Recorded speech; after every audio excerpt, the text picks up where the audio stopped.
স্বামী এবং ওর 6 নম্বর ওয়াইফ কি ঘটনা ঘটছে স্বামীর সাথে একটু বলুন তো। স্বামীর সাথে ঘটনা প্রথমে আমার দুটো বাচ্চা রেখে আমার সে অনেক কিছু তার খেতে আমি জন্মজুরি দিতে গেলাম, সেই করে সে তাবিজ তোমার করে আমার নেছে যে বাদ বাকি বউরা সব চলে গেছে।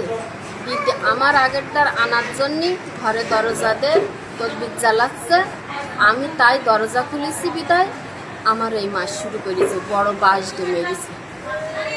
সরকার এইটুক কথা বলা মাত্রই বাঁশ দিয়ে আমার এই আঘাত। কি বলছেন আপনি?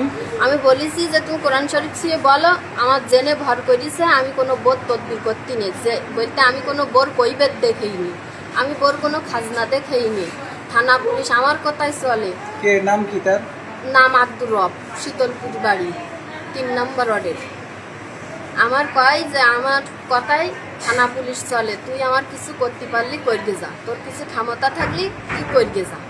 আর দ্বিতীয়ত কথা, আমার ভাইটা নাজিমগঞ্জে হবিমুন্সির দোকানে থাকে, আমার ভাইটার বলিছে তোর ভাই পাত ধারে গাঁজা ফেলাইতে গাঁজার কেস দেবো, যে কোনো মুহূর্তে তোর বাপের তুলে এনে হদ্য পিটন পিটবো। থানা পুলিশ আমার কথাই চলে, এই 16 বছর থানা চালাই আমি।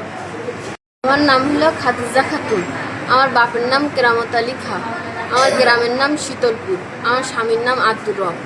আমার এই ঘটনা আমি সুস্থ বিচার চাই, আমি যেখানে বিচারের জন্য যাই ওর পক্ষে কোনো লোক লড়ে না, কোনো বিচার আমি পাইনি।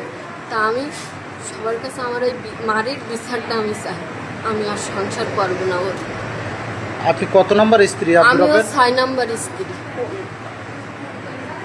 এতগুলো ওয়াইফ স্ত্রী আছে, জেনে বুঝে ওর সংসারে গিয়েছিলেন এর কিভাবে? সংসারে আমার অনেক কিছু পড়াইয়ে অনেক কিছু বুঝাইও আমার নেইছে। দ্বিতীয়বার ওর ঘরের তো আমার বাপমার বাড়ি চলে গেছে, সেখান তো আমার তাবিজ তোমার করে বাপমার কথা না শুনে ওর হাত ধরে আমি চলে আইছিলাম।